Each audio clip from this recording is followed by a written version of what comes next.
Em nome do Pai, do Filho e do Espírito Santo. Amém. Liturgia do dia. Primeira leitura. Leitura do livro do Apocalipse de São João. Eu, João, vi um outro anjo que subia do lado onde nasce o sol. Ele trazia a marca do Deus vivo e gritava em alta voz aos 4 anjos que tinham recebido o poder de danificar a terra e o mar, dizendo-lhes: Não façais mal à terra, nem ao mar, nem às árvores, até que tenhamos marcado na fronte os servos do nosso Deus. Ouvi então o número dos que tinham sido marcados. Eram 144.000, de todas as tribos dos filhos de Israel. Depois disso, vi uma multidão imensa de gente de todas as nações, tribos, povos e línguas, que ninguém podia contar. Estavam de pé diante do trono e do Cordeiro. Trajavam vestes brancas e traziam palmas na mão. Todos proclamavam com voz forte: A salvação pertence ao nosso Deus, que está sentado no trono, e ao Cordeiro. Todos os anjos estavam de pé em volta do trono e dos anciãos e dos 4 seres vivos, e prostravam-se com o rosto por terra diante do trono. E adoravam a Deus, dizendo: Amém. O louvor, a glória e a sabedoria, a ação de graças, a honra, o poder e a força pertencem ao nosso Deus para sempre. Amém. E um dos anciãos falou comigo e perguntou: Quem são esses vestidos com roupas brancas? De onde vieram? Eu respondi: Tu é que sabes, meu Senhor. E então ele me disse: Esses são os que vieram da grande tribulação. Lavaram e alvejaram as suas roupas no sangue do Cordeiro. Palavra do Senhor, graças a Deus. Salmo responsorial 23, 24. É assim a geração dos que procuram o Senhor. Ao Senhor pertence a terra e o que ela encerra, o mundo inteiro com os seres que o povoam, porque ele a tornou firme sobre os mares e sobre as águas a mantém inabalável. É assim a geração dos que procuram o Senhor. Quem subirá até o monte do Senhor? Quem ficará em sua santa habitação? Quem tem as mãos puras e inocente coração, quem não dirige sua mente para o crime. É assim a geração dos que procuram o Senhor.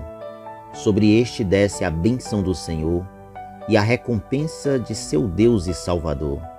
É assim a geração dos que o procuram e do Deus de Israel buscam a face. É assim a geração dos que procuram o Senhor. Segunda leitura. Leitura da primeira carta de São João. Caríssimos, vede que grande presente de amor o Pai nos deu, de sermos chamados filhos de Deus, e nós o somos. Se o mundo não nos conhece, é porque não conheceu o Pai. Caríssimos, desde já somos filhos de Deus, mas nem sequer se manifestou o que seremos.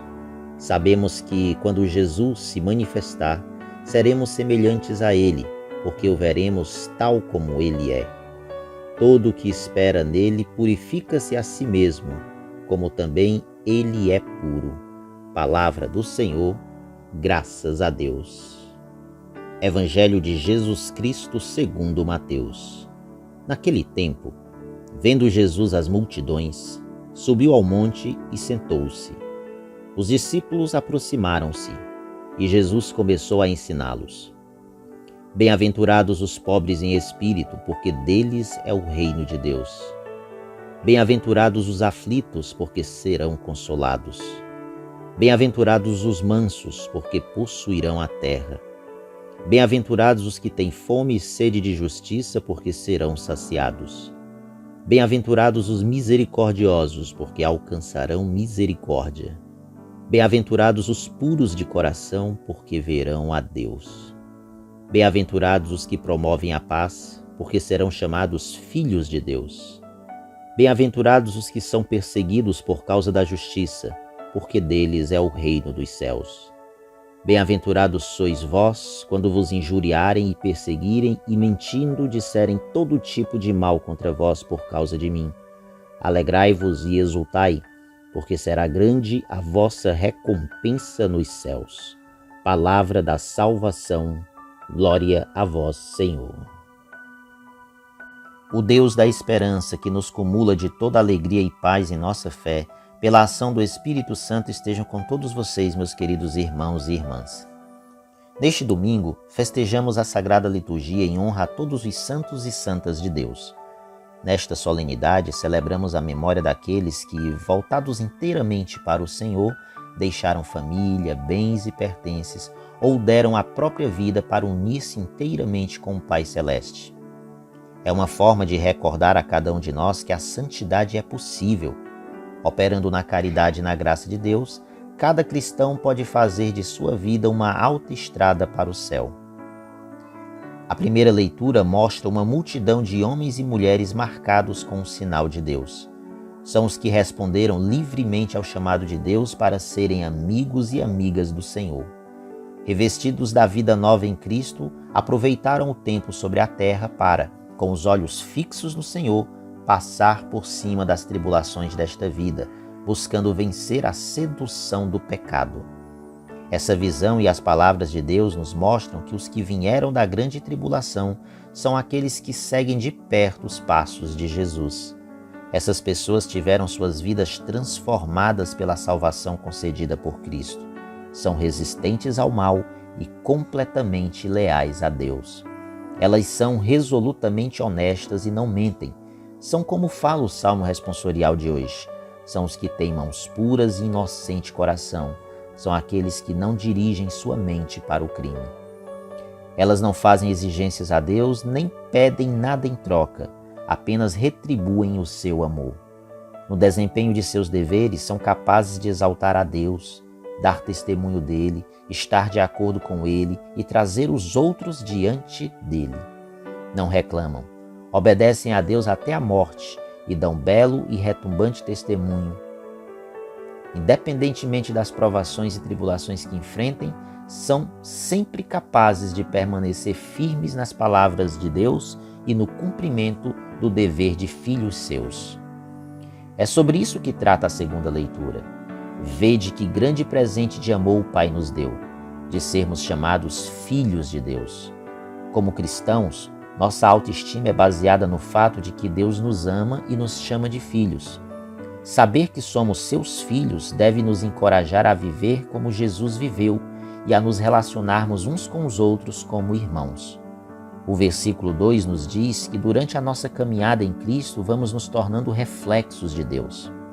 A vida cristã é um processo de se tornar cada vez mais semelhante a Cristo. E esse processo só estará completo quando vermos o Senhor frente a frente. E saber que esse é o nosso destino final deve nos motivar a purificar a nós mesmos. Manter-se puro significa manter-se moralmente correto, livre da corrupção do pecado. Deus também nos purifica, mas há uma ação que devemos tomar para permanecer moralmente santos. No Evangelho, Jesus nos esboça um caminho seguro para a felicidade, a qual só é possível se nos abrirmos de fato à experiência da fé e da verdade. A verdade que consiste em saber padecer por amor, para poder receber o prêmio do eterno repouso. As bem-aventuranças, se as encararmos com um olhar meramente humano, não passam de uma lista de desprazeres, de um desafio às nossas tendências sensíveis à busca do prazer, da comodidade, da satisfação pessoal.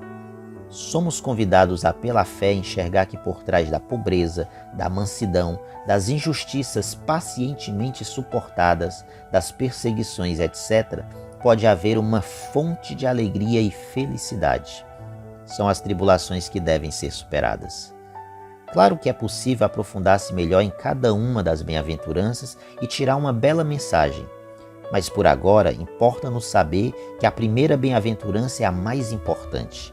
As demais são desdobramentos desta. Quem são os pobres no espírito?